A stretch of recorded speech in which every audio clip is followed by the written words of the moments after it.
Mas eu tenho uma difícil missão de defender o pós-milenismo, né? Na verdade, a minha apresentação ela se dará da seguinte maneira: o que o pós-milenismo não é, tá bom? Por que ela se tornou minoritária e o que o pós-milenismo é. As interpretações ou as discussões sobre alguns textos, né, talvez no momento de debate. Obviamente, eu vou apresentar alguns textos. Então, primeiramente, o que o pós-milenismo não é, né? Das correntes aqui, ela é minoritária. Mas o pós-milenismo, geralmente, ele é feito uma caricatura sobre os que são adeptos do pós-milenismo. Então, o pós-milenismo, geralmente, é dado uma caricatura de que ele é uma espécie de otimismo evolucionista. Não, não é. O pós-milenismo não tem essa perspectiva evolucionista de que a sociedade vai evoluir, melhorando paulatinamente.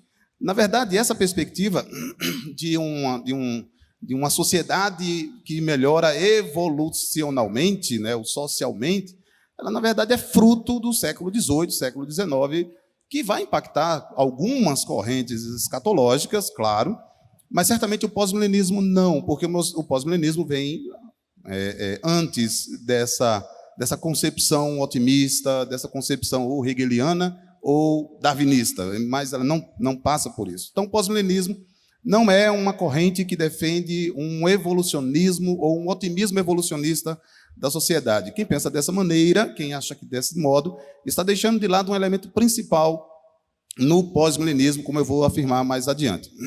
Segundo, o pós-milenismo não é uma teoria da reconstrução.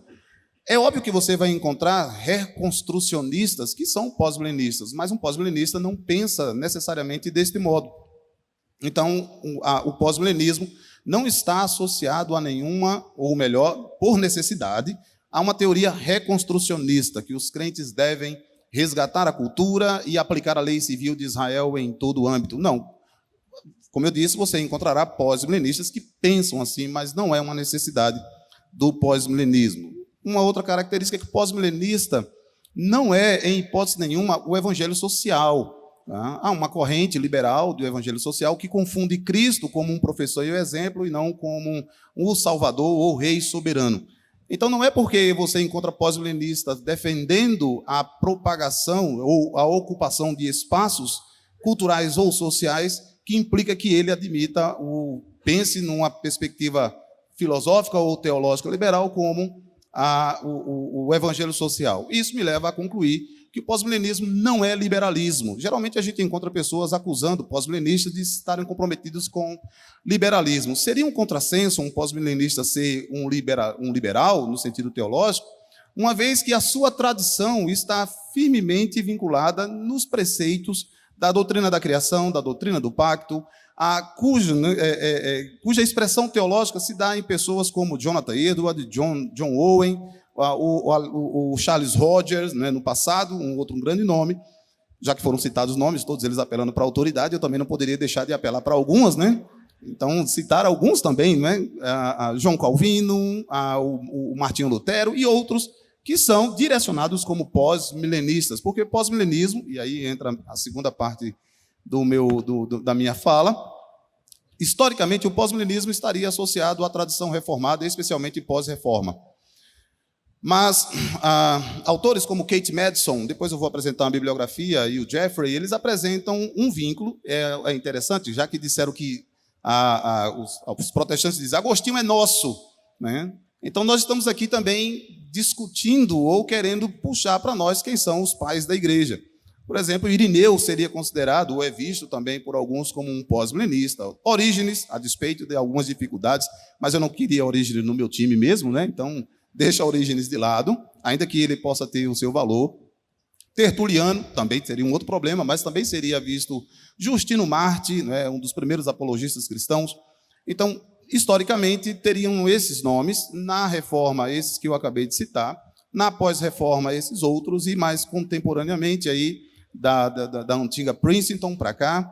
Né? Hoje, existem pouquíssimos pós-milenistas, mas parece que está acontecendo um despertar, digamos assim, pós-milenista. Né? A última obra de 2 volumes, né, publicada, salvo engano, me corrija se o nome estiver errado, sempre tive dificuldade com o nome do Gentry, né? O Israel de Deus, são 2 volumes, né? Talvez seja o maior nome no pós-milenismo. Então, se você olhar para os nomes que eu citei, eles estão comprometidos com as mesmas doutrinas que as outras correntes escatológicas estão comprometidas, doutrinas fundamentais da fé cristã, né? Como a inspiração da Escritura, a autoridade da Escritura. O que vai diferenciar aqui, certamente, é um princípio hermenêutico, né? Nós não somos ingênuos em acreditar que a nossa hermenêutica não esteja... Nós estamos fazendo hermenêutica aqui. E existem algumas ideias que estão lá atrás, né? Não são citadas aqui ao longo do nosso debate, mas elas estão sendo apresentadas no que seriam essas correntes escatológicas. Mas, fundamentalmente, todos nós, pós-milenista, amilenista, pré-milenista, dispensacionalista, de uma tradição ou de outra, estão comprometidos com aquelas doutrinas centrais da fé cristã. Não tenho dúvida que todos nós subscreveríamos o credo apostólico ou o credo de Nicéia, talvez alguns aspectos das confissões clássicas, então nós não teríamos essas dificuldades. O princípio hermenêutico, quanto à maneira como se lê a história da revelação, da redenção. Então, a discussão maior aqui é a filosofia de história que nós estamos defendendo. Qual é a filosofia que a Escritura apresenta? Como ela se apresenta? Que tipo de filosofia histórica ela mostra?